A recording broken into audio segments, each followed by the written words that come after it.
Hello students, আমি Nitish sir জ্ঞানজ্যোতি coaching সেন্টারের পক্ষ থেকে তোমাদের প্রত্যেককে জানাই আরও একবার স্বাগত। তো স্টুডেন্টস, আজকে আমি তোমাদের সঙ্গে আলোচনা করব আজকে সভার কার্যবিবরণী রচনা। সভার কার্য বিবরণী রচনা কি করে লিখতে হয় তার একটা ডেমো নোটস নিয়ে কিন্তু আলোচনা করব তোমাদের সঙ্গে। ক্লাসটি শুরু করার পূর্বে তোমাদেরকে বলে রাখি, এটা কিন্তু সেকেন্ড সেমিস্টারে এইসি কম্পালসারি বেঙ্গলি। যে সমস্ত ছাত্রছাত্রীরা নর্থ বেঙ্গল ইউনিভার্সিটির আন্ডারে পাস কোর্সে পড়াশোনা করছো বা এমডিসি কোর্সে পড়াশোনা করছো, তাদের জন্যই কিন্তু আজকের এই ক্লাসটি, এবং এটা কিন্তু প্রত্যেকেরই প্রয়োজন রয়েছে। তোমরা যারা এখনো আমাদের চ্যানেলটিকে সাবস্ক্রাইব করোনি তারা অবশ্যই চ্যানেলটিকে সাবস্ক্রাইব করে পাশে থাকা বেল আইকন অল প্রেস করে দাও। এবং তোমরা যদি আমাদের থেকে সমস্ত সাবজেক্টের নোটস নিতে চাও তাহলে যোগাযোগ করবে অনলাইন আমাদের অফিসিয়াল নাম্বারে 7076398606 নাম্বারে, অথবা 6295916282 নাম্বারে। চলো শুরু করছি আজকের ক্লাসটি। তোমাদের যে কোর্স ফি রয়েছে সেটা কিন্তু তোমাদের সাধ্যের মধ্যেই রয়েছে। তো আমাদের এই জ্ঞানজ্যোতি কোচিং সেন্টারের অধীনস্থ যে ইউটিউব চ্যানেল রয়েছে তার নাম হচ্ছে শিক্ষাগুরু বেঙ্গলি। এই শিক্ষাগুরু বেঙ্গলি চ্যানেলটিকে তোমরা সাবস্ক্রাইব করে দাও।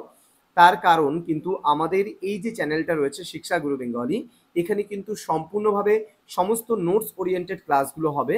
এবং আমাদের যে আরও একটা চ্যানেল রয়েছে জ্ঞানজ্যোতি কোচিং সেন্টার বলে, সেখানে তোমরা পাবে সমস্ত কিছু বুঝিয়ে দেওয়া হচ্ছে সেখানে। এবং তোমরা যারা ভাবছো যে নোটিফিকেশনগুলো আমরা কোথায় পাবো, এনবিও এর কবে কি নোটিফিকেশন বেরোচ্ছে না বেরোচ্ছে কোথা থেকে জানতে পারবো, সেটার জন্য আমাদের শুধুমাত্র জ্ঞানজ্যোতি বলে একটা কোচিং সেন্টার, মানে জ্ঞানজ্যোতি বলে একটা চ্যানেল রয়েছে, সেখান থেকে তোমরা পাবে। তো আমি তার লিঙ্কগুলো এই ভিডিওর ডেসক্রিপশনে দিয়ে দিয়েছি, তোমরা চাইলে পারে সেখান থেকে পিক আপ করে নিতে পারো এবং সাবস্ক্রাইব করে রাখতে পারো। তো আজকের আলোচনার বিষয় ক্লাবের দুর্গাপুজোর বাজেট উপলক্ষে কিন্তু একটা সভার কার্যবিবরণী কি করে রচনা করতে হয় সেই নিয়ে আলোচনা করব। দেখো, প্রথমে একটা হেডলাইন তো তোমাকে দিতেই হবে। কি লিখবা হেডলাইনে? দুর্গাপূজা উপলক্ষে সভার কার্য বিবরণী প্রস্তুত। এইবার তুমি বাঁদিকে ওপরের দিকটায় কি লিখবে?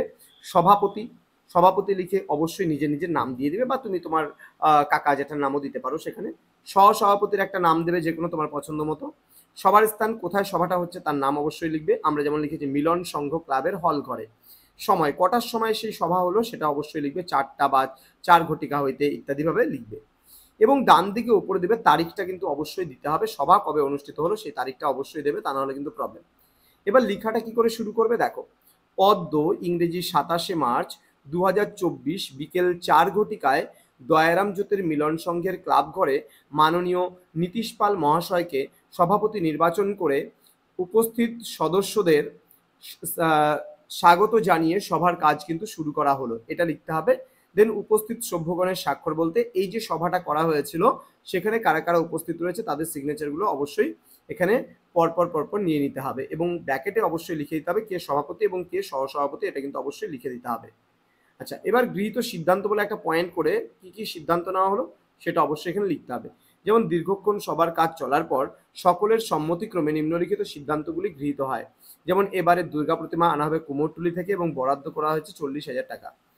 এবারে পুজোর থিম হবে দক্ষিণেশ্বরের মন্দিরের আদতে, যার বাজেট হচ্ছে 1 লক্ষ টাকা। দেন আলোকসজ্জা থাকছে চন্দননগরের নাম করা আলো, যার জন্য বাজেট হচ্ছে 50,000 টাকা। ঠিক আছে। তারপরে বলেছে মণ্ডপ সজ্জা থাকবে অমৃত সিংহ এবং প্রদীপ সাহা, সঞ্জয় ঘোষ মহাশয়। হিসাব রক্ষকের দায়িত্বে থাকবে জয় সরকার এবং জয়ন্ত বর্মন। পূজার অন্যান্য খরচ বাবদ 1 লক্ষ টাকা ধার্য করা হলো। এবারের পুজোতে দুস্থ ছাত্রছাত্রীদের বিনামূল্যে ক্লাবের পক্ষ থেকে শিক্ষা সামগ্রী প্রদান করা হবে, এটাও সিদ্ধান্ত নেওয়া হলো। এবং সরকারি ও বেসরকারি অনুদান সংগ্রহের দায়িত্ব সকলকেই একসঙ্গে নিতে হবে, এটাও বলা হলো। এবং উপরিউক্ত সিদ্ধান্তগুলি গ্রহণ করার পর সভাপতি এবং সহসভাপতির অনুমতি নিয়ে সভার কাজ সমাপ্ত করা হলো। এতটুকু কিন্তু তোমাকে অবশ্যই ভালো মতো লিখতে হবে। তো স্টুডেন্টস, যারা এখনো আমাদের অফিসিয়াল ইউটিউব চ্যানেলটিকে সাবস্ক্রাইব করোনি তারা অবশ্যই চ্যানেলটিকে সাবস্ক্রাইব করে পাশে থাকা বেল আইকন অল প্রেস করে রাখো, যাতে নেক্সট টাইম থেকে কোনো ভিডিও আপলোড করলে তার নোটিফিকেশনটা তুমি সবার আগে পেতে পারো। আমাদের অফিসিয়াল নাম্বার দেওয়া আছে, এখানে তোমরা চাইলে পারে যোগাযোগ করতে পারো, কোনো অসুবিধা হলে জানাতে পারো। এবং তোমরা যদি অনলাইনে নোটসপত্র সমস্ত কিছু নিতে চাও তাহলে আমাদের সঙ্গে যোগাযোগ করতে পারো উপস্থিত নাম্বারে। দেখা হচ্ছে খুব তাড়াতাড়ি আরও একটা নতুন ক্লাস নিয়ে তোমাদের সঙ্গে। তোমরা প্রত্যেকে ভালো থেকো, সুস্থ থেকো। Thank you so much, thanks for watching after all, thank you.